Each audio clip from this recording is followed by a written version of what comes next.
Sejam bem-vindos à disciplina de Transferência de Calor 1 do curso de graduação de Mecânica da Universidade Federal de Goiás. Meu nome é Felipe Conforme Mariano e o e-mail para contato é o fpmariano.ufg.br. Nesta terceira aula da disciplina, vamos falar sobre as equações das taxas de calor para os três modos de transferência de calor já apresentados. O primeiro modelo de taxa e fluxo de calor que nós vamos apresentar está relacionado com o modo de condução de calor. Para interpretá-lo bem, a primeira distinção que nós vamos ter que fazer é sobre o que é movimento global versus o que é movimento de difusão molecular, difusão atômica. Então, no primeiro momento, nós vamos considerar um reservatório contendo gás. Esse reservatório é preenchido com gás por completo, gás preenchido por completo, mas não tem movimento global desse gás. A gente vai apenas conseguir observar o movimento molecular microscópico desse gás, indicado aqui nessa figura pelas esferinhas com as setinhas, ou seja, cada esferinha está se locomovendo na direção da sua seta. Para tentar deixar isso mais claro, vamos apresentar um experimento onde é colocado um reservatório com água na temperatura de 25 graus Celsius. Nesse reservatório é colocada uma garrafinha, um outro segundo reservatório com água e corante, também a 25 graus Celsius. No primeiro momento, a gente observa uma movimentação um pouquinho mais rápida aqui do fluxo devido à movimentação da mão do experimentalista. Entretanto, com o passar do tempo, nós vamos observar que esse primeiro movimento transiente, dado o posicionamento desse reservatório gerou, esse movimento cessa. E com o cessar desse movimento, nós não temos mais movimento global.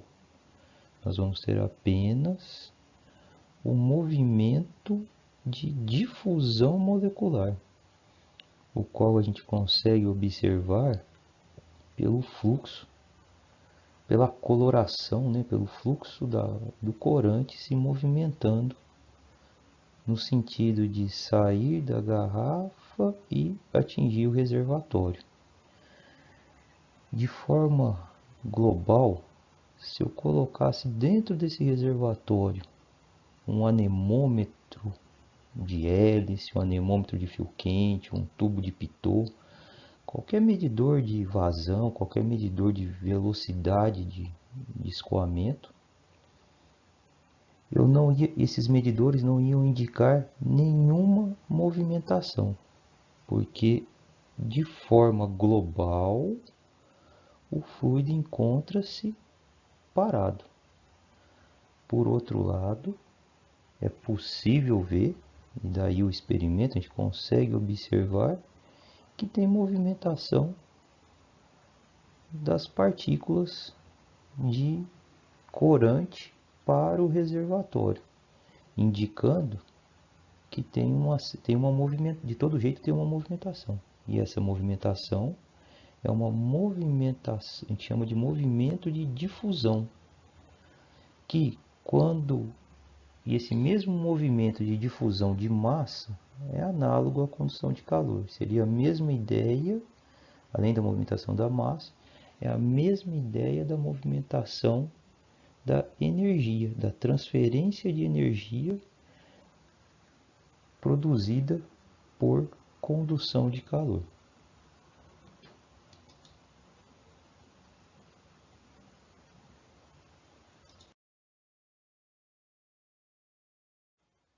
Voltando ao experimento, ao exercício, então temos um gás que ocupa todo um reservatório, onde duas superfícies são mantidas a diferentes temperaturas. Na superfície inferior eu estou imposta a temperatura T2, na superfície superior é imposta a temperatura T1, de tal forma que T1 é maior que T2. Isso indica que as partículas de gás que estão dentro desse reservatório, que estão mais próximas à superfície superior, têm mais energia interna. E nesse desenho é representado pela coloração mais escura. Entretanto, na superfície inferior, onde tem imposta uma temperatura mais baixa, as partículas têm menos energia interna, lógico, comparado com as superiores, e indicados nesse desenho como com a coloração mais clara das partículas.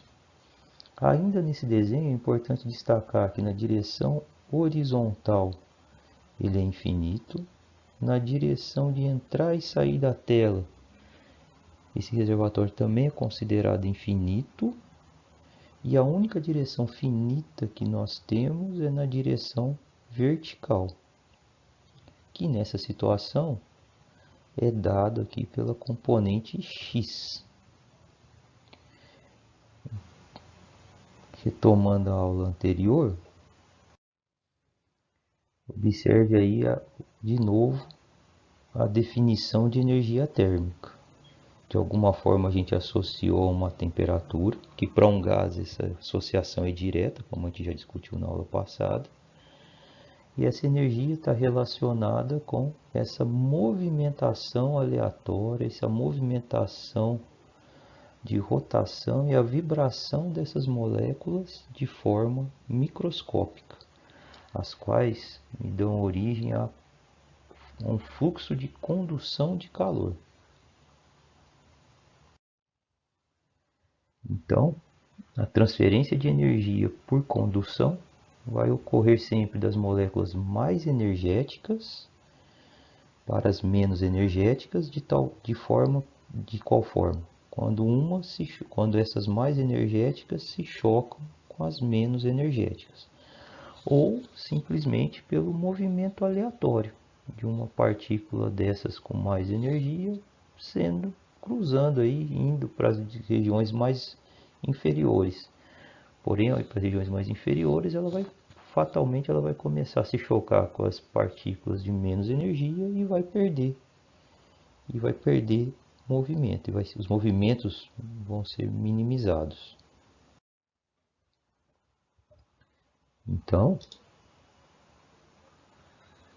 ou seja, uma partícula que está na região superior, que tem um movimento aleatório qualquer, de alguma forma ela pode passar para as regiões inferiores. Mas sempre há choque dessas partículas entre uma e outra, e isso vai fazer com que se estabeleça um gradiente de temperatura macroscópico, onde em média a temperatura, vamos ter temperaturas mais altas na região superior desse reservatório, e em média nós vamos ter temperaturas menores na região mais inferior desse reservatório. A dificuldade dessas partículas se movimentarem é uma propriedade física dos materiais a qual nós vamos chamá-la de condutividade térmica. Materiais que possibilitam essa movimentação de forma mais eficiente têm condutividades térmicas mais altas e a mudança de energia, a transferência de energia é feita de forma mais rápida. Materiais que têm de alguma forma dificuldade de fazer com que essas partículas se movimentem, dado o seu retículo cristalino, dada a configuração eletrônica de seus átomos, o distanciamento de suas moléculas, vai me dar uma condutividade térmica menor, o que produz uma menor transferência de calor. Portanto, sempre que eu tiver esse gradiente de temperatura, eu vou ter uma transferência de calor por condução, sempre no sentido da maior temperatura para menor temperatura. Nessa situação, ela foi simplificada para que a gente enxergasse esse gradiente em apenas uma única direção.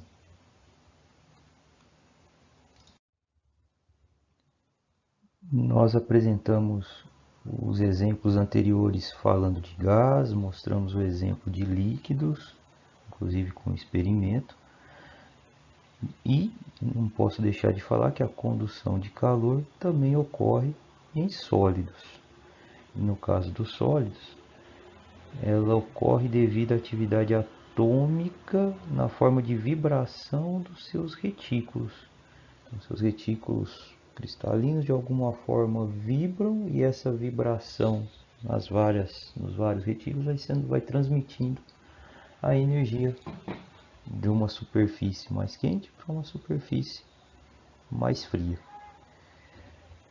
Resumindo essa primeira passagem sobre condução de calor, nós teremos condução de calor se tivermos duas superfícies com diferentes temperaturas. Isso pode ocorrer tanto em sólidos, são duas superfícies de um sólido, ou superfícies que seguram um determinado fluido, seja esse fluido gás, seja esse fluido líquido. E devido à movimentação atômica ou à movimentação dos retículos, no caso dos sólidos, a energia passa de uma superfície para outra apenas pelo movimento microscópico ou movimento de difusão atômica microscópico da estrutura desses corpos.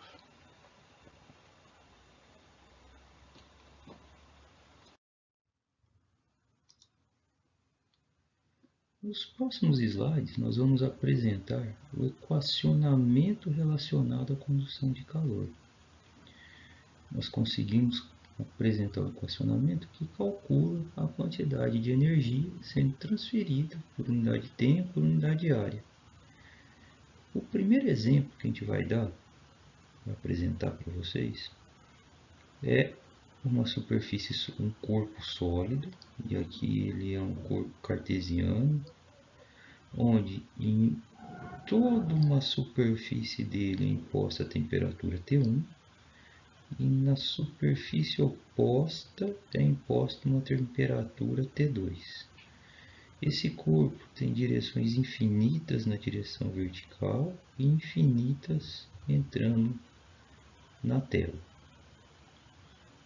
Ao longo do tempo estabelece então um gradiente de temperatura entre T1 e T2. Com esse gradiente de temperatura imposto, a gente vai permitir que a gente calcule o fluxo de calor atravessando essa superfície por condução térmica. O equacionamento começa apresentando para vocês a lei de Fourier, a qual indica que o fluxo de calor ao longo da direção x, que é essa direção onde tem o gradiente de temperatura, depende da condutividade térmica e do gradiente de temperatura dt dx. Sendo então o Q duas linhas, e aí a direção a gente indica no subscrito como x nessa situação, é o fluxo de calor. No SI ele é dado em watt por metro quadrado. Isso a gente já apresentou na aula passada. A condutividade térmica é uma propriedade de transporte do material. Como já comentado também, materiais com condutividades térmicas maiores tem-se uma transferência de calor maior, enquanto condutividades térmicas pequenas dificulta a transferência de calor. O dt dx é o gradiente de temperatura, aqui dado em Kelvin por metro, e não posso deixar de informar que o sinal negativo, dado a definição de derivada, ele vem sempre indicando a direção da transferência de calor da maior temperatura para menor temperatura.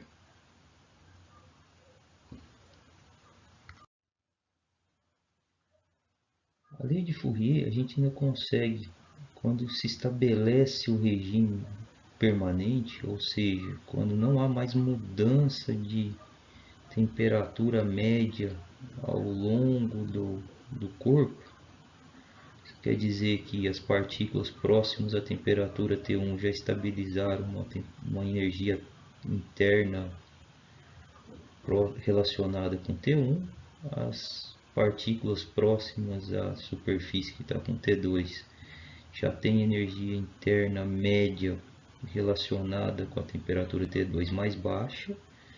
Isso gera um gradiente de temperatura que, de forma discreta, ou seja, saindo do contínuo e observando agora propriedades dimensionais macroscópicas, eu posso aproximar esse gradiente de temperatura por T2 menos T1 dividido pela dimensão, pelo comprimento da dimensão onde se está tendo esse gradiente de temperatura, multiplicado, lógico, pela condutividade.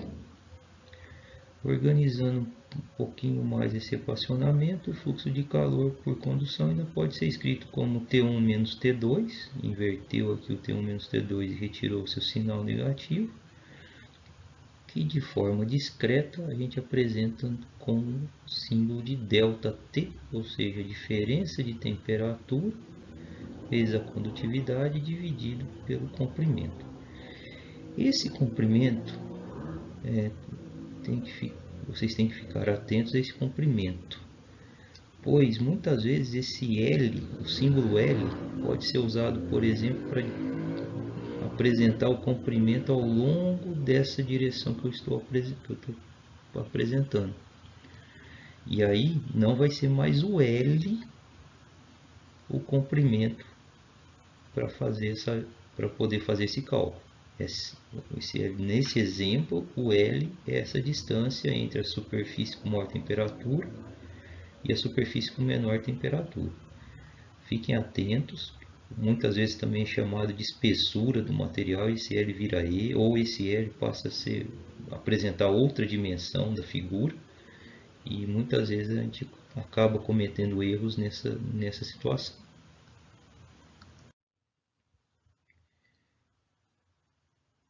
Então, pela lei de Fourier, a gente conseguimos calcular o fluxo térmico, que no SI é dado em watts por metro quadrado.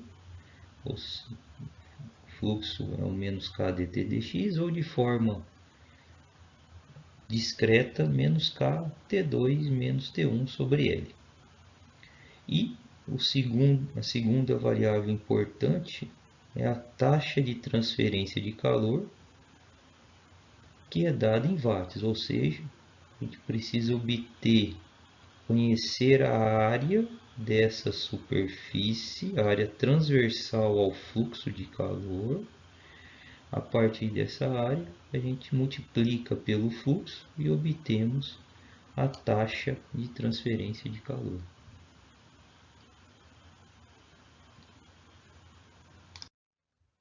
O próximo modo de transferência de calor a ser apresentado é a convecção térmica.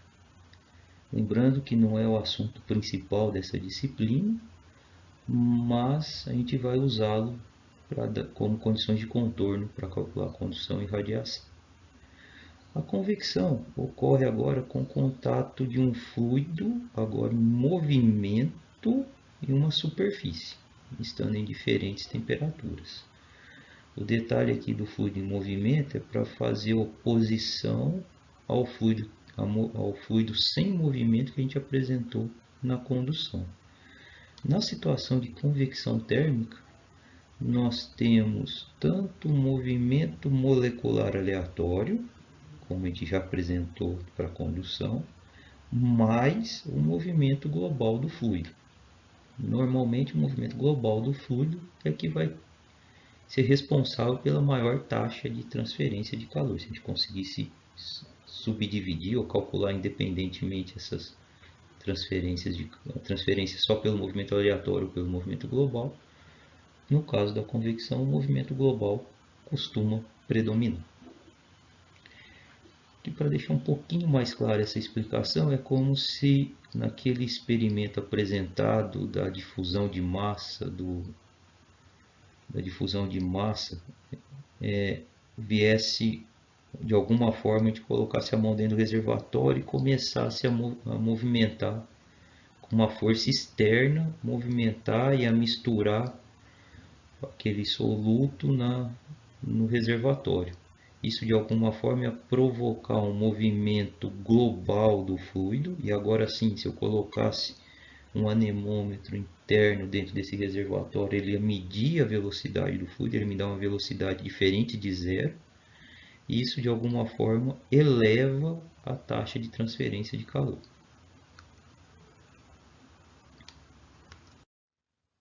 O primeiro exemplo que a gente apresenta de convecção térmica é com uma superfície plana, com uma dada temperatura que a gente chama de temperatura TS, ou temperatura da superfície, e fluido se movimentando. Aqui está a indicação da movimentação do fluido, da esquerda para a direita, indicado pelas setas. E esse fluido se encontra a uma temperatura T infinito com uma velocidade U infinito. Tanto a distribuição de temperatura quanto a distribuição de velocidade sentem a presença da superfície sólida, no sentido de que as lâminas de fluido, quanto mais próximo da superfície, tendem a ter velocidades menores, e a temperatura do fluido, quanto mais próximo da superfície, tende a ter a temperatura da superfície. Então, de alguma forma, vai aparecer, e essa alguma forma é por convecção térmica, vai aparecer um fluxo, o que duas linhas aparecem aqui, um fluxo de calor saindo da superfície para o fluido. Esse sentido é o que a gente considera o sentido positivo do fluxo de calor, quando eu tenho uma superfície mais aquecida que o fluido. Situação que também pode ocorrer é um fluido com a temperatura mais alta do que a superfície. E aí nós vamos ter um fluxo da direção do fluido para a superfície e é considerado negativo. A convecção térmica, a gente faz uma divisão.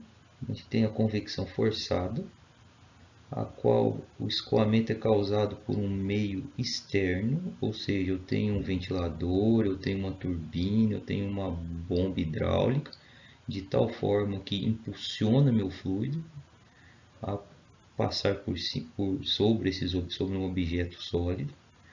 Nós temos a convecção natural, onde o escoamento é induzido simplesmente pelas forças de empuxo geradas por uma diferença de massa específica devido à diferença de temperatura.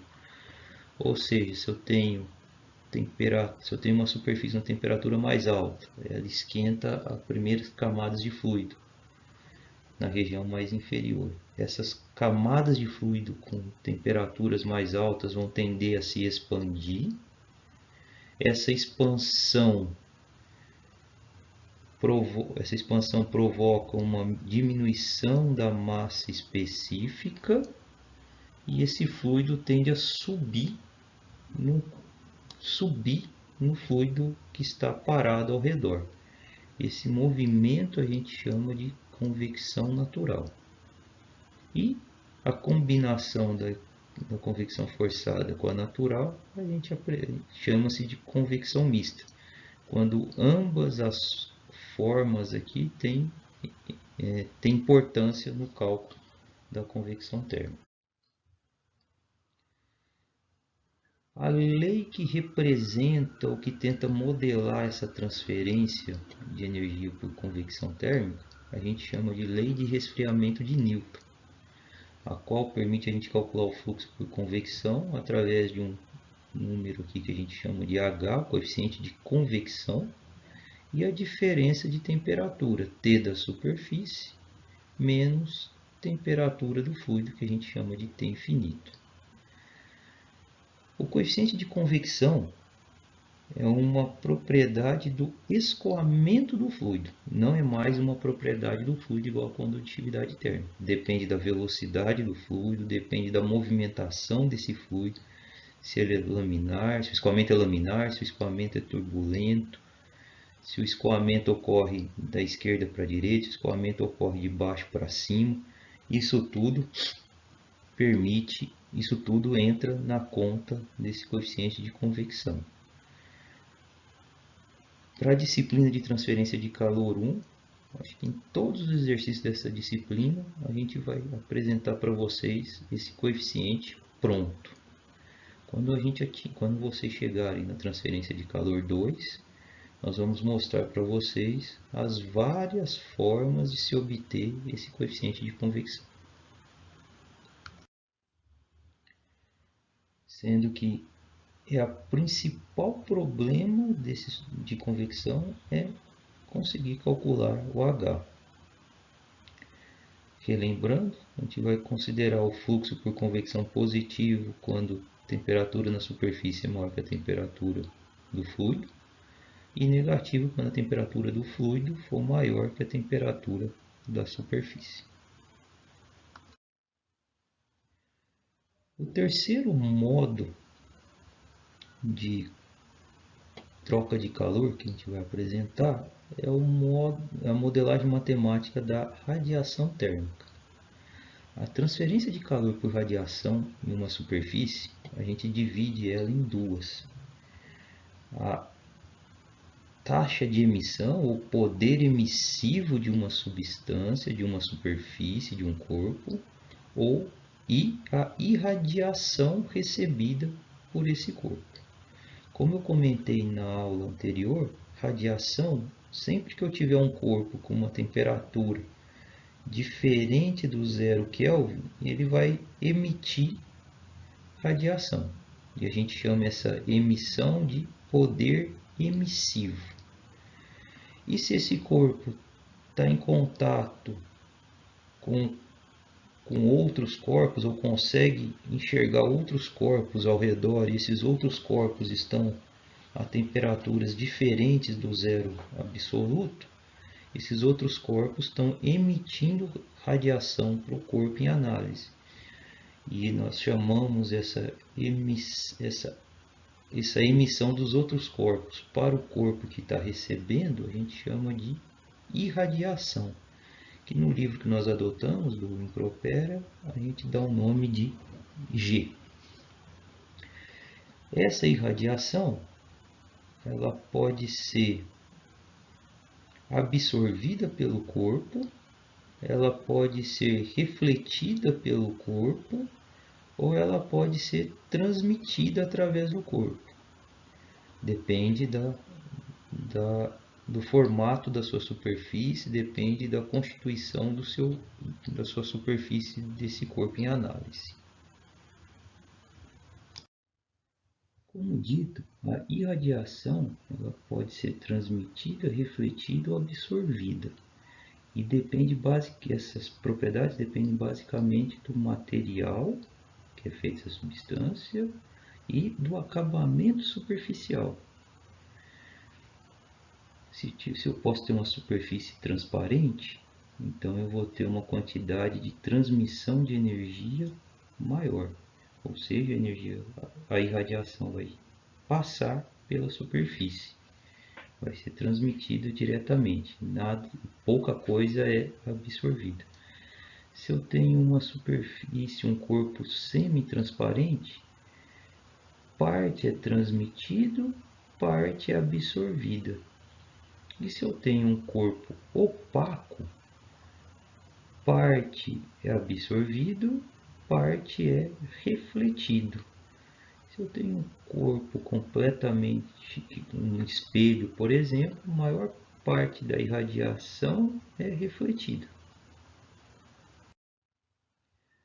O equacionamento para se calcular o fluxo de calor por radiação térmica vem da lei de Stefan-Boltzmann, onde ela apresenta o poder emissivo de uma dada superfície. Se eu tenho um corpo ideal, um corpo de radiação ideal, um radiador ideal, ou também conhecido como corpo negro, o fluxo de calor por radiação a gente vai chamar de E, como a gente já apresentou, poder emissivo em watts por metro quadrado, e ele depende da constante de Stefan-Boltzmann, que vale 5,67 vezes 10 a menos 8, vezes a temperatura da superfície desse corpo elevada à quarta. Temperatura essa sempre em escala absoluta. Um corpo real me dá o poder emissivo real de uma superfície. E basicamente ele depende do corpo, da emissão de um corpo negro, igual apresentado no slide anterior, sigma TS a quarta, multiplicado por uma medida de eficiência, que a gente chama de emissividade, um valor entre 0 e 1. Basicamente, a emissividade depende do acabamento superficial desse corpo. Ainda temos que computar na radiação a irradiação ou a radiação incidente, que é recebida pelo corpo em análise. Ela depende, a radiação absorvida depende da irradiação que chega no corpo, toda a irradiação que chega no corpo, multiplicado por uma outra medida de eficiência que a gente chama de absortividade, ou alfa. Superfícies opacas sempre tem esse alfa menor que 1, indicando que nem toda a irradiação incidente é absorvida pelo corpo. Parte dessa energia pode ser absorvida pela superfície ou parte pode ser refletida. Essa propriedade então a gente chama de absortividade. Se alfa é igual a 1, porções de radiação são refletidas ou porções de radiação em corpos semitransparentes são transmitidas. Resumindo, para algumas substâncias importantes, normalmente a gente considera líquidos como opacos, ou seja, parte absorvida, parte é refletida. Na verdade, parte é transmitida, parte é refletida. Gases a gente considera transparentes, ou seja, toda a irradiação que chega em um determinado gás, ela passa diretamente. E sólidos são considerados opacos ou semitransparentes, no sentido que eu sempre vou ter o alfa menor que 1, parte sendo refletida ou parte sendo transmitida pelo sólido. No caso particular de troca térmica por radiação, ocorre quando eu tenho uma superfície de tamanho pequeno envolto por um ambiente de dimensões muito maiores. Esse ambiente estando numa temperatura da vizinhança, dos arredores, que a gente vai traduzir aqui para temperatura da vizinhança, essa superfície a gente vai traduzir para TVs, ou no inglês temperatura surrounds, dos arredores, diferente da temperatura da superfície. Isso quer dizer que eu vou ter troca por radiação entre essa superfície e os arredores. Eu ainda estou levando em conta uma temperatura do gás que tem entre essa superfície e a vizinhança, uma temperatura T infinito, que também é diferente da temperatura da vizinhança, também é diferente da temperatura da superfície. Isso vai implicar em uma troca por convecção e uma parcela da radiação, se a gente fosse levar ao pé da letra, teria uma troca por radiação entre o gás e essa superfície. Mas nós vamos considerar o gás transparente, ou seja, tanto a emissão da superfície quanto a irradiação recebida por ela não vai enxergar o gás. Nessa situação, a irradiação, a gente pode aproximá-la pela emissão de um corpo negro na temperatura da vizinhança. Ou seja, a irradiação é a constante de Stephen-Boltzmann, temperatura da vizinhança a quarta. Se a gente considerar a superfície cinza, depois a gente vai falar como que a gente pode fazer essa consideração, eu tenho absortividade igual a emissividade. Depois, quando a gente chegar na radiação térmica, a gente detalha bastante a propriedade de corpo cinza. Essas duas considerações, a taxa líquida de transferência de calor apenas por radiação, nessa situação apresentada aqui, fluxo por radiação, é a taxa pela área, é o quanto quanto a superfície está emitindo, a superfície real está emitindo, ou seja, o poder emissivo real que está sendo emitido pela superfície, que depende da emissividade, constante Stephen-Boltzmann, temperatura da superfície a quarta, menos o quanto ele está realmente absorvendo da irradiação que está chegando. E aí aparece a absortividade e a irradiação total.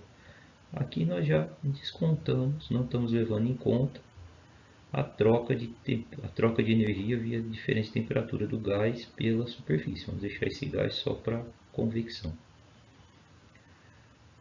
Continuando as definições, considerando então o corpo cinza, eu posso igualar a emissividade e a absortividade são iguais. Então eu troco aqui a absortividade pela emissividade. E a irradiação eu posso calculá-la pela lei de Stephen-Boltzmann, trocando a temperatura da superfície pela temperatura dos arredores. Isolando aqui a emissividade e a constante de Stephen-Boltzmann, emissividade e constante de Stephen-Boltzmann, a gente coloca em evidência, sobra a diferença de temperatura da superfície a quarta menos a temperatura da vizinhança a quarta.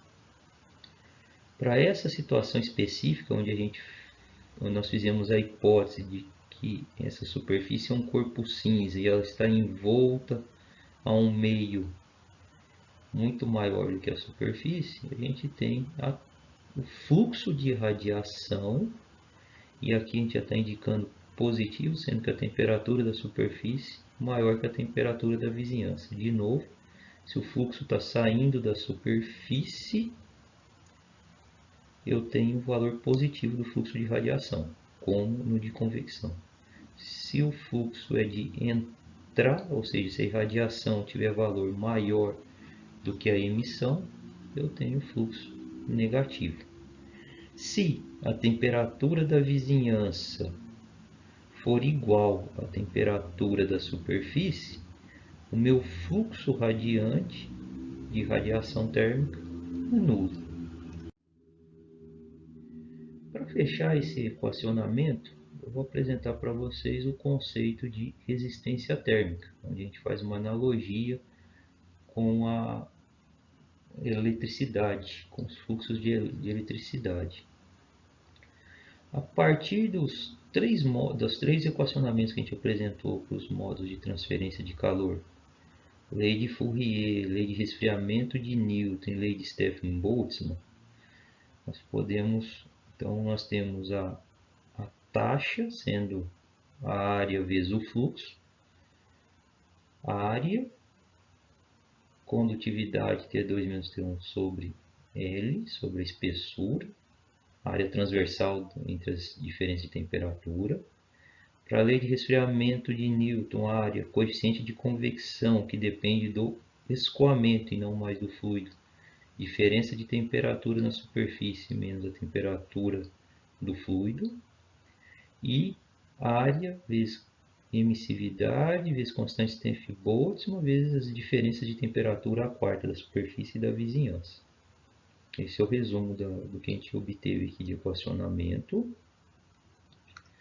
Nós vamos mexer um pouquinho nesse equacionamento. Nós vamos passar a área vezes a condutividade dividindo. Nós vamos passar a área vezes o coeficiente de convecção dividindo, ou seja, a conta é a mesma, continua sendo a mesma. E no caso da radiação, a gente vai trabalhar um pouquinho esse equacionamento, no sentido de que a gente vai abrir essa temperatura da superfície a quarta menos temperatura da vizinhança a quarta, a gente abre em 3 parcelas. Uma da temperatura da superfície ao quadrado mais a temperatura da vizinhança à quarta, multiplicado pela temperatura da superfície vezes a temperatura da vizinhança, vezes temperatura da superfície menos temperatura da vizinhança. Todo esse conjunto aqui nós vamos chamar de coeficiente de radiação. A área vezes coeficiente de radiação, Ts menos T infinito. De tal forma que esse equacionamento aqui fica bem próximo ou fica análogo ao equacionamento apresentado para a convecção. Isso implica que a gente pode passar o coeficiente de radiação e a área dividindo, e como destacado aqui, a gente vai chamar de resistência térmica da condução, a espessura da superfície, área vezes a condutividade, resistência térmica da convecção, o inverso da área vezes a convecção térmica, e a resistência térmica da radiação, o inverso da área vezes o coeficiente de radiação. Tentem fazer essa multiplicação aqui e vocês vão obter temperatura da superfície a quarta menos temperatura da vizinhança a quarta. De tal forma, e o resultado final então das taxas de troca de calor por condução, por convecção e por radiação podem ser apresentados como uma diferença de temperatura, seja entre as duas superfícies, no caso da condução, seja entre a superfície e o meio fluido, ou seja entre a vizinhança e o meio, entre a superfície e a vizinhança, nós vamos ter uma diferença de temperatura por uma resistência térmica. Fazendo analogia à diferença de potencial elétrico, vai ser análogo à nossa diferença de temperatura, dividido pela resistência elétrica, que é análogo à nossa resistência térmica.